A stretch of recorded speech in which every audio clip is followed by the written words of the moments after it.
guys, my name is Alicia Lea and welcome back to my YouTube channel. So I know that this video, you guys have been waiting for so patiently. I'm sorry, I was off on a whole hiatus. My best friend was in town, it was my anniversary, so things have just been really busy the last couple weeks, but I'm finally filming it. Some of you did throw in some questions about my present life as well, so I'll try to answer those towards the end because this video I do want to stay mainly focused on my childhood trauma stuff since we did just finish Childhood Trauma Saga a couple weeks ago. If you haven't seen that, I'll link it down in the description below so that way you guys can watch it. But I'll try to, like I said, focus on those first and then answer the present life questions later. I am going to start doing some vlogs and stuff. I know I keep saying that, but I'm going to really try to start doing vlogs and things like that about my present life because I don't want this channel to just solely be focused on the past. Things are really good now, so I want you to see that I'm okay and it does get better. So let's get started. All right, so my first question, and I feel like I've answered this, but maybe I wasn't very clear on it, was how did you guys eat during the summer? And I think in the beginning part 2, I told you that myself, as well as my twin sister and my younger bio sister, we would fly out to Nevada to stay with my bio mom for most of the summer because that's how the custody worked. And so she would take really good care of us and she fed us and everything like that. Food was never a thing at her house. She would go out of her way and buy a ton of stuff for us to eat. So it was really crazy. And my step siblings, they would stay in Utah with stepmonster and bio dad. I know that their dad also lived in town, but I'm not sure how much time that they would spend there. So I really don't know how they ate during the summer. And then during the summers when I would have to stay in Utah, when I started working, I would usually just eat at work. So that's kind of all I've got for you on that one. Then the next question is, did we ever tell anybody? And outright, no, we didn't. Anytime we did mention anything that was kind of unusual, but I mean, we didn't think it was unusual, but other people would obviously think that it's unusual. If it ever got back to bio dad, it would get significantly worse. We mentioned the birthday thing where they would only take one kid out for their birthday and kind of rub it in everybody's face, or take one kid out to dinner or a couple kids out to dinner and then leave the rest home to kind of fend for themselves with nothing. And we mentioned that to my bio mom, and she of course confronted my bio dad about it and told him that if you take one kid, you take all the kids, that that's not how it works. And it definitely got us in a lot of trouble, and the abuse got a lot worse because we were telling things to our bio mom about his parenting and he didn't like that. So no, we didn't ever outright tell somebody what was going on, but there were a lot of clues and a lot of hints that I'll get into more later with some other questions. Then to follow up with that one, a question I get a lot is, were they ever charged for what they did to us? And the answer is no. Obviously, we never outright told anybody. I am too old, so I'm out of the statute of limitations from when I turned 18. So I can't press charges. I can't do anything about that. So they probably never will be charged unless some of the younger kids, since they're still within the statute of limitations, wanted to press charges. But I would never push them to do that. And just because I'm out here telling my part of the story doesn't mean that they're all ready to tell theirs. So no, they weren't charged for what they did to us, and they probably never will be.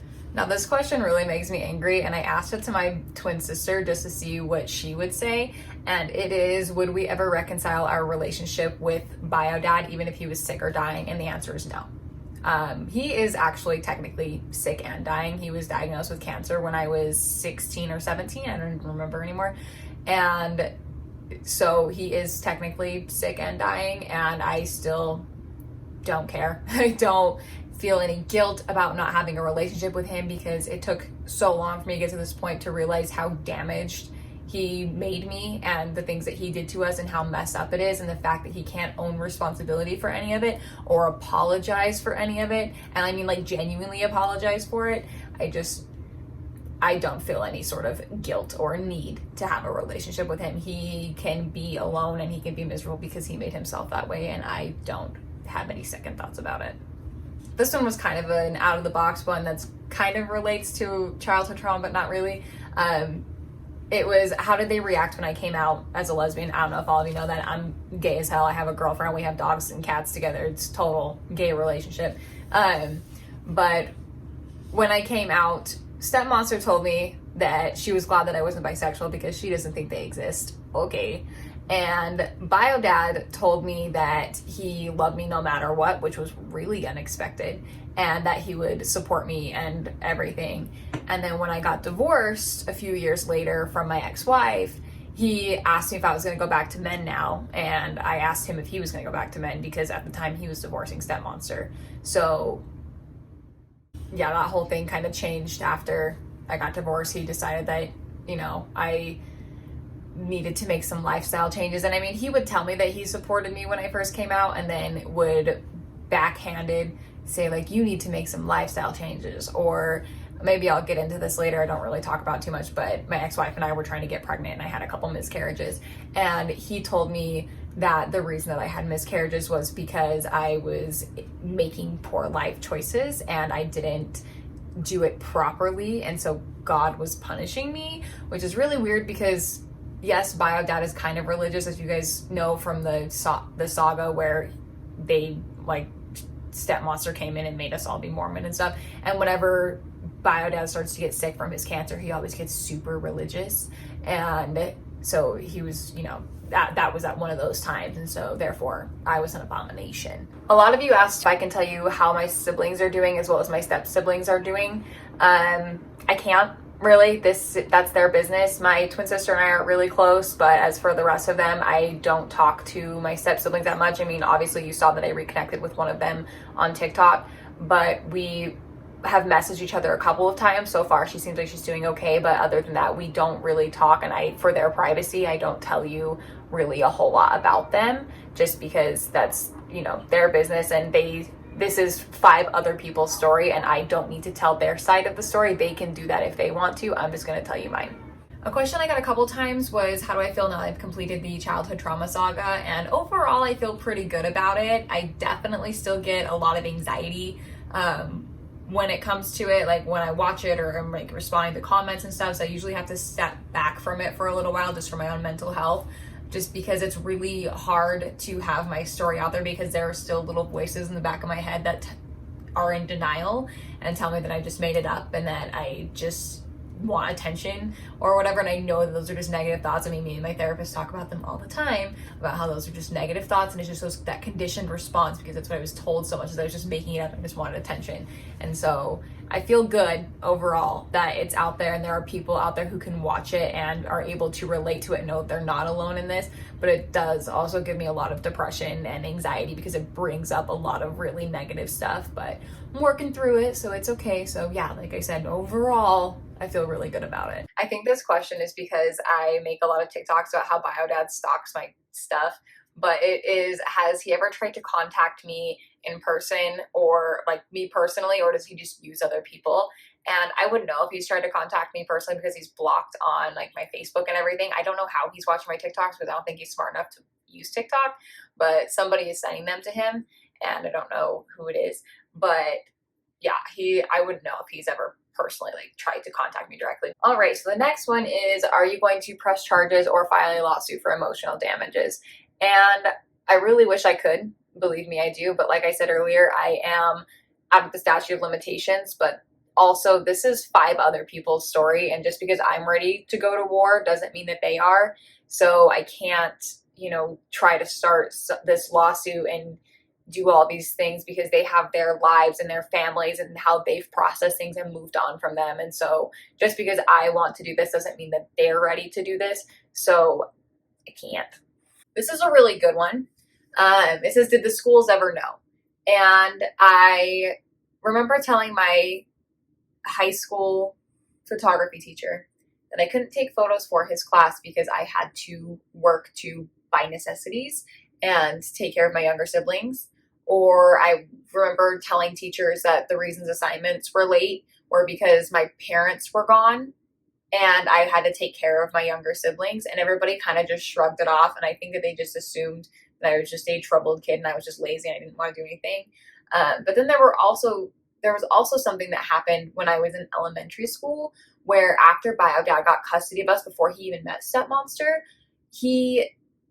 our teachers, they wrote these statements for my bio mom to take to court because there's supposed to be this hearing to see if bio dad was doing, like, keeping a relationship with us and our bio mom, because that's what they were worried about with him getting custody.